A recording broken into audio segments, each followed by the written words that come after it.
अस्सलाम वालेकुम audience, how are you? Hope so that you will be fine. आज की हमारी वीडियो का टॉपिक रहेगा प्रेजेंट कंटिन्यूअस टेंस।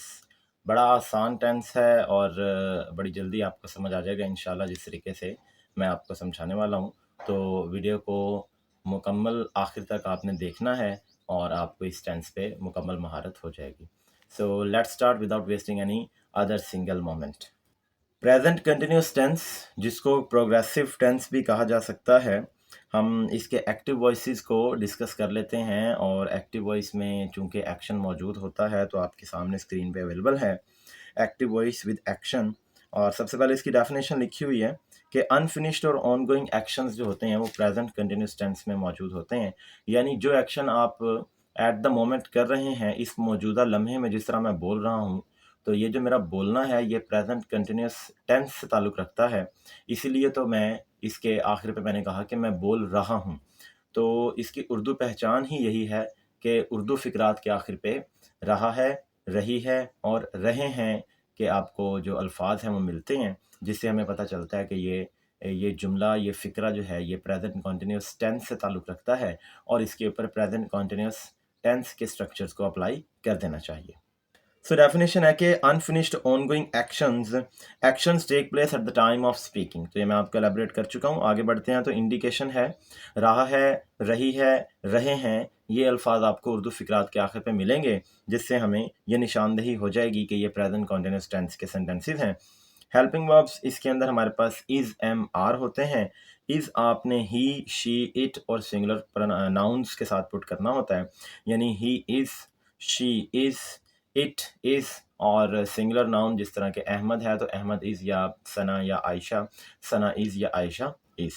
यानी ही, शी, इट सिंगुलर नाउन्स के साथ आपने इज़ पुट करना है और आई के साथ आपने एम पुट करना है, जबकि वी, दे, यू और प्लूरल के साथ आर पुट किया जाएगा। यानी we are, they are, you are, Ayesha and Sana are, Ahmed and Usman are. तो ये हमारे हेल्पिंग वर्ब्स रहेंगे। कलेक्टिवली मैं बोल देता हूँ कि प्रेजेंट कंटिन्यूअस टेंस में हमारे helping verbs is, am, are रहेंगे। और फॉर्म ऑफ वर्ब जो है वो फोर्थ फॉर्म ऑफ वर्ब, जिसको आईएनजी फॉर्म ऑफ वर्ब भी कहा जाता है, या इसको इस तरह भी बताया जाता है कि आप फर्स्ट फॉर्म ऑफ वर्ब के बाद आईएनजी फॉर्म ऑफ वर्ब यानी आईएनजी पुट करेंगे तो वो आईएनजी फॉर्म ऑफ वर्ब बन जाएगी। यानी प्ले है तो प्ले के बाद आईएनजी पुट करें तो ये प्लेइंग बन जाएगा। तो प्लेइंग हमारी फोर्थ फॉर्म ऑफ वर्ब है, जिसको हम continuous form of verb, progressive form of verb या रिग्रेसिव फॉर्म ऑफ वर्ब भी कहते हैं। स्ट्रक्चर्स आपकी स्क्रीन पे मौजूद हैं। सबसे पहले पॉजिटिव स्ट्रक्चर है, जिसको हम अफर्मेटिव सेंटेंसेस या पॉजिटिव सेंटेंसेस के नाम से भी कहते हैं। तो देखेंगे subject plus is, am, are plus verb की फोर्थ फॉर्म यानी ING form of verb plus object. तो सबसे पहले सब्जेक्ट रख लेते हैं। तो एग्जांपल ए है द स्टार्स। स्टार्स चूंकि प्लूरल हैं, प्लूरल नाउन हो गया, तो प्लूरल नाउन के साथ हमने आर पुट करना है, आर पुट कर दिया गया। और ING form of verb shining in the sky. तो इसका उर्दू तर्जमा ये बन जाएगा कि आसमान पर सितारे चमक रहे हैं।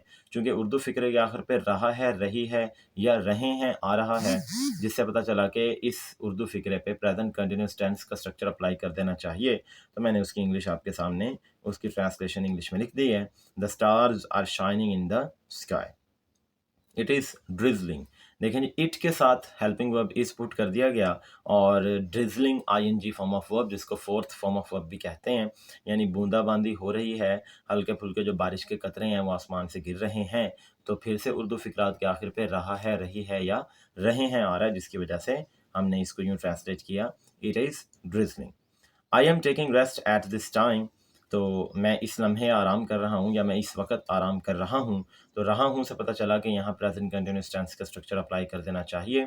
तो चूँकि पॉजिटिव है तो पॉजिटिव में आई के साथ एम पुट कर दिया गया और ING form of verb take से टेकिंग बन जाएगा। So I am taking rest at this time. Pakistan is making progress by leaps and bounds. Pakistan दिन दुगनी और रात चुगनी तरक्की कर रहा है। रहा है, रही है, रहे हैं वगैरह आता है तो प्रेजेंट कंटिन्यूअस टेंस होता है। तो पॉजिटिव है तो पाकिस्तान सिंगुलर नाउन है, सिंगुलर नाउन के साथ इज पुट कर दिया गया और मेक के साथ जब आईएनजी पुट किया तो ये making fourth form of verb बन गई। So Pakistan is making progress by leaps and bounds.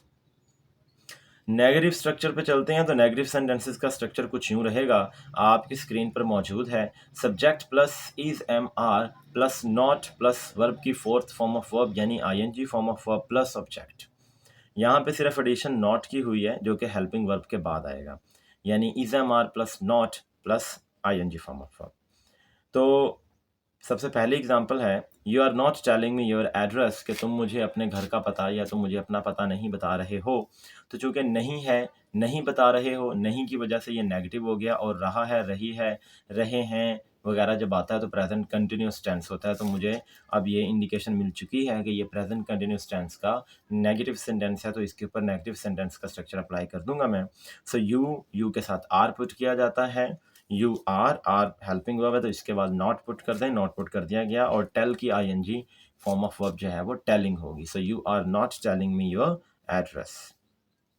इसी तरह नेक्स्ट सेंटेंस है हमारे पास, the governor is not presiding over the meeting.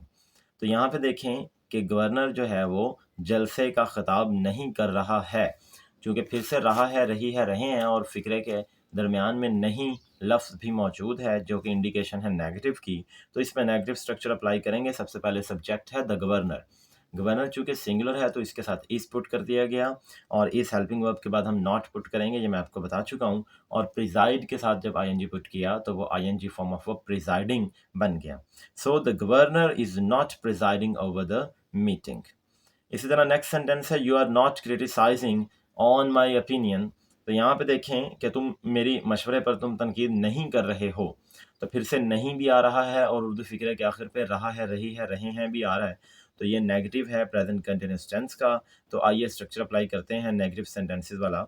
You के साथ आर पुट कर दिया गया, यू आर हेल्पिंग वर्ब है तो इसके बाद नॉट आएगा, और उसके बाद क्रिटिसाइज के साथ आईएनजी पुट किया तो वो criticising ING form of verb, जिसको फोर्थ फॉर्म ऑफ वर्ब भी कहते हैं, वो बन गई। So you are not criticising on my opinion.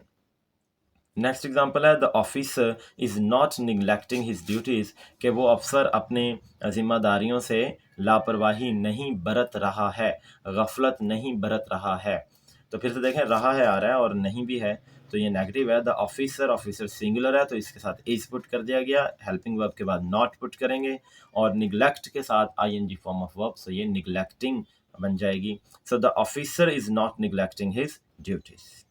Next sentence है, the girls are not dozing in the class, के लड़कियां क्लास में ऊँघ नहीं रही हैं। तो नहीं भी आ रहा है उर्दू फिक्रे में, और आखिर पे रहा है, रही है, रहे हैं भी आ रहा है। तो ये प्रेजेंट कंटिन्यूस टेंस का नेगेटिव सेंटेंस है। तो इस पर नेगेटिव स्ट्रक्चर अप्लाई करते हैं। द गर्ल्स, गर्ल्स प्लूरल है, प्लूरल नाउन है तो इसके साथ आर पुट करेंगे, are, the girls are helping verb है तो इसके बाद नॉट पुट कर दिया, और डोज प्लस आईएनजी तो dozing fourth form of verb बन गई। So the girls are not dozing in the class. ये थे हमारे पास नेगेटिव सेंटेंसेस। आगे बढ़ते हैं तो इंट्रोगेटिव स्ट्रक्चर पे चलते हैं।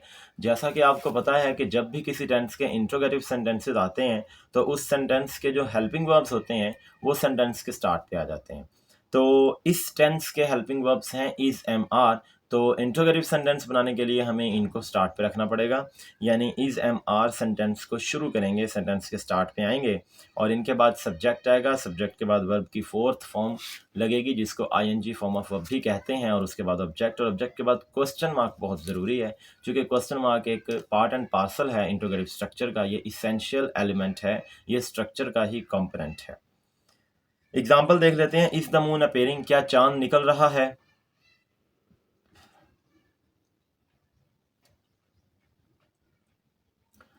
तो देखेंगे क्या चांद निकल रहा है, इसमें सवाल भी किया जा रहा है, और उर्दू फिक्रे के आखिर पे रहा है, रही है, रहे हैं भी आ रहा है, जिससे पता चल गया कि ये प्रेजेंट कंटिन्यूस टेंस का सेंटेंस है, और चूंकि ये सवालिया है तो इस पर इंट्रोगेटिव स्ट्रक्चर अप्लाई किया जाना चाहिए। तो सबसे पहले इज को पुट किया गया है। इज को पुट क्यों किया है? क्योंकि इज का सब्जेक्ट है द मून, और मून एक ही है, सिंगुलर है, तो सिंगुलर नाउन के साथ इज पुट करते हैं, लेकिन ये इंट्रोगेटिव है तो इज सवालिया फिक्रे के शुरू पे आएगा।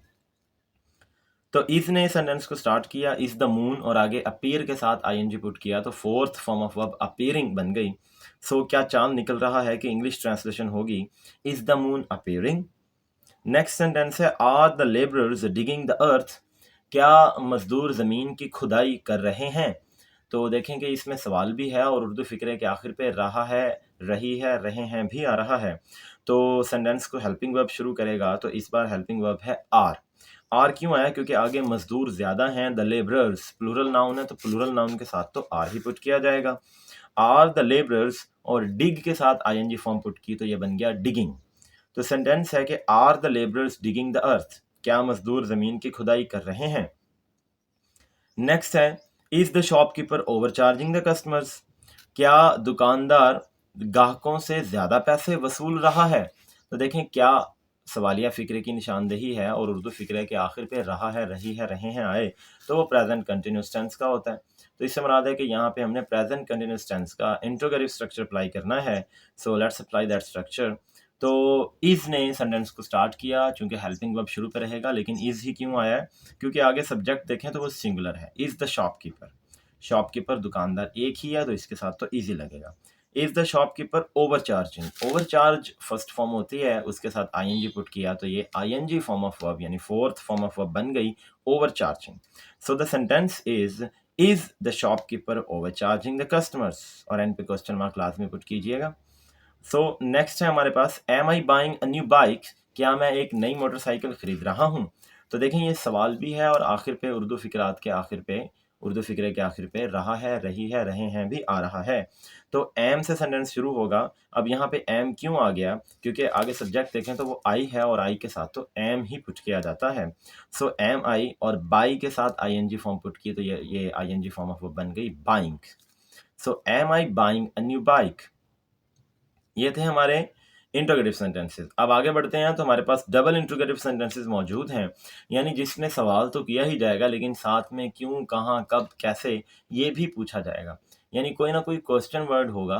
क्वेश्चन वर्ड्स कौन से होते हैं? यानी why, where, when, how much, how many, with whom. तो ये जो अगर सेंटेंस के स्टार्ट पे आ जाएं, इनको हम WH फैमिली वर्ड्स भी कहते हैं, क्योंकि इनमें से ज़्यादातर वर्ड्स जो हैं वो WH से शुरू होते हैं, जिस तरह के हु है, जिस तरह के वाई है, जिस तरह के व्हेन है। तो इनको क्वेश्चन वर्ड्स भी कहा जाता है। तो अब हम डबल इंट्रोगेटिव स्ट्रक्चर देखते हैं, आपकी स्क्रीन पर मौजूद है। Question word plus is am are plus verb की फोर्थ फॉर्म यानी ING form of verb plus subject और क्वेश्चन मार्क फिर से आखिर पे मौजूद है। यानी अगर कहा जाए कि ख़वातीन कपड़े कहाँ पर धो रही हैं, तो देखें ये जो कहाँ है, सबसे पहले हम इसकी इंग्लिश ट्रांसलेशन करेंगे। यानी क्वेश्चन वर्ड की ट्रांसलेशन आपने सबसे पहले करनी है। तो कहाँ की इंग्लिश में जब ट्रांसलेशन करते हैं तो हम कहते हैं कि कहाँ को वेयर कहें। तो हमने वेयर कह दिया, उसके बाद इंट्रोगेटिव स्ट्रक्चर का ही आप समझ लें कि आपने पुट करना है। जिस तरह के इंट्रोगेटिव स्ट्रक्चर में हेल्पिंग वर्ब स्टार्ट पे होता था, तो यहाँ पे क्वेश्चन वर्ड के फ़ौरन बाद हेल्पिंग वर्ब पुट करें तो वो आर पुट कर दिया गया, वेयर आर। आगे देखें तो वेमेन, वेमेन अब प्लूरल सब्जेक्ट है, इसी प्लूरल सब्जेक्ट की वजह से यहाँ पे आर आया है। अगर एक खातून होती तो फिर ये होना था वेयर इज ए वुमन, लेकिन अभी तो खवातीन ज्यादा हैं, so where are women. So sentence is where are women washing clothes. तो ये जो वॉशिंग आया है, ये वॉश फर्स्ट फॉर्म होती है, उसके साथ आईएनजी पुट किया तो ये फोर्थ फॉर्म ऑफ वर्ब बन गई। यानी सेंटेंस बन गया कि where are women washing clothes, कि खवातीन कपड़े कहाँ धो रही हैं। नेक्स्ट सेंटेंस है जी why are they getting furious, कि वो गुस्सा क्यों हो रहे हैं। तो देखें कि यहाँ पे क्यों की ट्रांसलेशन सबसे पहले हम करेंगे, जो कि है वाई। क्यों को इंग्लिश ट्रांसलेशन में हम वाई कहते हैं। अब वाई के साथ आप आर पुट कर रहे हैं? नहीं, आर पुट किया जा रहा है जो इसका नेक्स्ट सब्जेक्ट है दे के साथ। सो वाई आर दे, और गेट के साथ आईएनजी पुट किया तो ये बन गया getting. So the sentence is why are they getting furious, वो गुस्सा क्यों हो रहे हैं। नेक्स्ट सेंटेंस है who is inviting Ali on supper, Ali को शाम के खाने पर कौन दावत दे रहा है। तो कौन का इंग्लिश ट्रांसलेशन करें कौन की, तो वो बनता है हु, यानी कौन को हम इंग्लिश में हु कहेंगे। और who is inviting Ali on supper, यहाँ पे हम हु को सिंगुलर मान रहे हैं कि कौन है वो एक शख्स जो अली को शाम के खाने पर मदऊह कर रहा है, उसको दावत दे रहा है। सो हु इज इनवाइटिंग, तो इनवाइट के साथ आईएनजी पुट किया तो इनवाइटिंग बन गया, who is inviting Ali on सफर। नेक्स्ट देखते हैं तो whose message are you carrying.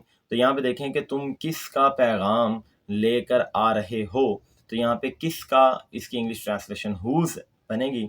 So whose message, और इसके बाद देखें कि आर हेल्पिंग वर्ब आ गया और आर जो है वो यू की वजह से यहाँ पे आ रहा है क्योंकि यू के साथ हम आर पुट करते हैं। So whose message are you carrying, तुम किसका पैगाम लेकर आ रहे हो। नेगेटिव इंट्रोगेटिव स्ट्रक्चर देख लेते हैं। इसमें क्या होता है कि सवाल भी किया जाता है और साथ ही साथ ये नेगेटिव भी होता है, मनफी भी होता है। यानी उर्दू फ़िक़रात या दरमियान में कहीं पर नहीं भी मौजूद होगा और आखिर पे सवालिया निशान भी आएगा। तो स्ट्रक्चर देख लेते हैं। जिस तरह के interrogative sentences is am are से स्टार्ट हो रहे थे, तो इन नेगेटिव इंट्रोगेटिव सेंटेंस भी इज़ एम आर से ही स्टार्ट होगा। उसके बाद सब्जेक्ट पुट किया जाएगा, लेकिन सब्जेक्ट के बाद नॉट की एडिशन रहेगी और फोर्थ फॉर्म ऑफ वर्ब यानी आईएनजी फॉर्म ऑफ वर्ब का इजाफा करें और ऑब्जेक्ट के बाद क्वेश्चन मार्क लाजमी लगाएं। सो the sentence is the cow not eating grass, क्या गाय घास नहीं खा रही है। तो इसमें देखें कि सवाल भी किया गया है और उर्दू फिक्रे के दरमियान में नहीं लफ्ज़ भी मौजूद है। तो is the cow singular noun है, तो सिंगुलर नाउन के साथ इज आया है। चूंकि ये इंट्रोगेटिव सेंटेंस भी तो है, इसलिए इज एम आर सेंटेंस के स्टार्ट पर ही रहेंगे।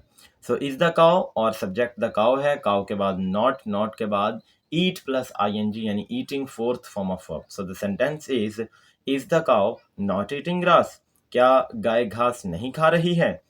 नेक्स्ट सेंटेंस है is she not working hard, क्या वो सख्त मेहनत नहीं कर रही है। तो देखें शी के साथ इज आता है, लेकिन चूंकि इंट्रोगेटिव सेंटेंस है तो इज हेल्पिंग वर्ब सेंटेंस के स्टार्ट पे रहेगा। सो इज शी सब्जेक्ट है, सब्जेक्ट के बाद नॉट पुट करें, नॉट पुट कर दिया गया और work first form of verb है, इसके साथ आईएनजी पुट किया। सो the sentence is she not working hard, क्या वो सख्त मेहनत नहीं कर रही है। और तीसरा सेंटेंस है are you not writing on the page, क्या तुम सफ़े पर नहीं लिख रहे हो। तो आर ने सेंटेंस को स्टार्ट किया जो कि हेल्पिंग वर्ब है और ये आया है यू की वजह से, क्योंकि यू के साथ तो आर ही पुट किया जाता है। आर यू सब्जेक्ट है, सब्जेक्ट के बाद नॉट पुट कर दिया, नॉट के बाद राइट प्लस आईएनजी यानी writing fourth form of verb put कर दी। So the sentence is are you not writing on the page, क्या तुम सफ़े पर नहीं लिख रहे हो। तो ये हमने 5 active voices with action structures जो हैं वो पढ़ लिए हैं, जिनमें positive structure, negative structure, interrogative structure, double interrogative structure और नेगेटिव इंट्रोगेटिव स्ट्रक्चर हमने डिस्कस कर लिया है। आगे बढ़ते हैं तो हमारे पास हिंट्स हैं जो कि फर्स्ट ईयर के स्टूडेंट्स के लिए तो बहुत ही इंपॉर्टेंट हैं और ये मैट्रिक का भी हिस्सा है। 9th 10th में भी बोर्ड के अंदर जो ऑब्जेक्टिव पेपर के पहले 5 एमसीक्यूज होते हैं वो इन्हीं हिंट्स पर मुश्तमिल होते हैं और फर्स्ट ईयर के अंदर भी ऐसा ही होगा कि जो आखिरी 5 एमसीक्यूज होंगे वो इन्हीं हिंट्स पर बेस कर रहे होंगे और आपने हिंट्स को देखते हुए पहचानना होगा कि ये कौन सा टेंस है और वहाँ पर आपने रेलिवेंट स्ट्रक्चर अप्लाई करके आंसर को क्रैक कर लेना होगा। सो प्रेजेंट कंटिन्यूस टेंस के जो हिंट्स हैं वो ये वाले हैं, मैं आपके सामने स्क्रीन पर लिख देता हूँ और मैं इनको पढ़ भी देता हूँ। Nowadays, these days, now, at present, eight the moment, eight this time. अगर आपको इंग्लिश सेंटेंसेस में ये वाले वर्ड्स मिल जाएं, nowadays, these days, now, at present, eight the moment, eight this time, तो आप फ़ौरन से समझ जाएं कि ये प्रेजेंट कंटिन्यूस टेंस से बिलोंग करता है और इस सेंटेंस पर मैंने प्रेजेंट कंटिन्यूस टेंस का positive, negative, interrogative, double interrogative या नेगेटिव इंट्रोगेटिव स्ट्रक्चर अप्लाई करके आंसर को मैंने क्रैक करना है। तो कुछ एग्जांपल्स जो हैं वो मैं लिख देता हूँ आपके सामने, जिनमें इन हिंट्स को, इन इंडिकेशन मार्कर्स को यूज़ किया गया होगा। जिस तरह के ए एग्जांपल है, आई एम स्टडिंग दीज डेज, के आजकल मैं पढ़ रहा हूँ। तो दीज डेज की वजह से पता चला कि यहाँ पर प्रेजेंट कंटिन्यूस टेंस का स्ट्रक्चर अप्लाई किया जाए और चूंकि ये पॉजिटिव है तो आई के साथ एम लगेगा और study plus ING studying. So the sentence is I am studying these days, मैं आजकल पढ़ रहा हूँ। बी है he is not doing a good job at present, कि वो आजकल कोई अच्छी कारकर्दगी नहीं दिखा रहा है। तो देखें जी, नेगेटिव है तो ही के साथ इज और इज हेल्पिंग वर्ब के बाद नॉट आ गया, डू के साथ आईएनजी तो डूइंग, और एट प्रेजेंट इस सेंटेंस में हिंट है जिससे मुझे पता चल गया कि मैं यहाँ पे प्रेजेंट कंटिन्यूस टेंस का स्ट्रक्चर अप्लाई कर दूं और चूंकि ये नेगेटिव था तो मैंने नॉट के साथ स्ट्रक्चर अप्लाई किया है। सो the sentence is he is not doing a good job at present, वो आजकल अच्छी कारकर्दगी नहीं दिखा रहा है। चार्ली है, are they playing the chess at the moment, क्या वो इस वक्त चेस खेल रहे हैं। तो देखें कि ये इंट्रोगेटिव स्ट्रक्चर था और एट द मोमेंट से इंडिकेशन मिलती है कि ये प्रेजेंट कंटिन्यूस टेंस का सेंटेंस है और चूंकि ये इंट्रोगेटिव है तो इसके ऊपर इंट्रोगेटिव स्ट्रक्चर अप्लाई करेंगे। तो आर ने सेंटेंस को स्टार्ट किया जो कि हेल्पिंग वर्ब है, और आर दे की वजह से आया है, दे के साथ हम आर ही पुट करते हैं और उसके बाद play plus ING। So the sentence is are they playing the chess at the moment, क्या इस लम्हे या इस वक्त वो चेस खेल रहे हैं। नेक्स्ट सेंटेंस है delta, your dialled number is not responding eight the moment. बड़ा फेमस, बड़ा ही कॉमन सेंटेंस है, हम लोग बार बार इसको जब फ़ोन किसी से मिलाते हैं और रिस्पॉन्स नहीं आता तो ये सेंटेंस सुनने को मिलता है। चूंकि वो प्रेजेंट कंटिन्यूस टेंस से ताल्लुक़ रखता है, उसके लास्ट पे eight the moment indication marker मौजूद है जो हमें बताता है कि इस सेंटेंस के ऊपर प्रेजेंट कंटिन्यूस टेंस का स्ट्रक्चर अप्लाई किया जाए, और चूंकि नेगेटिव है तो नॉट के साथ रहेगा। So your dialled number, number चूंकि एक होता है, सिंगुलर नाउन है तो उसके साथ इज पुट कर दिया गया, इसके बाद नॉट है, नॉट के बाद रिस्पॉन्ड प्लस ING तो responding. So the sentence is your dialled number is not responding eight the moment. आपके मिलाए हुए नंबर से या मतलूबा नंबर से जवाब मौसूल नहीं हो रहा है। तो आप ये देखते जा रहे हैं कि उर्दू फिकरात के आखिर पे रहा है, रही है या रहे हैं भी आ रहा है। और नेक्स्ट सेंटेंस है eight this time Ali is not flying the kite, इस वक्त अली पतंग नहीं उड़ा रहा है। तो एट दिस टाइम हिंट है, इंडिकेशन मार्कर है प्रेजेंट कंटिन्यूस टेंस का, और इस पर नेगेटिव स्ट्रक्चर अप्लाई करते हैं। तो अली सिंगुलर नाउन है, सिंगुलर नाउन के साथ इज पुट करेंगे, हेल्पिंग वर्ब के बाद नॉट और नॉट के बाद fly plus ING flying. So the sentence is eight this time Ali is not flying the kite, इस वक्त अली पतंग नहीं उड़ा रहा है।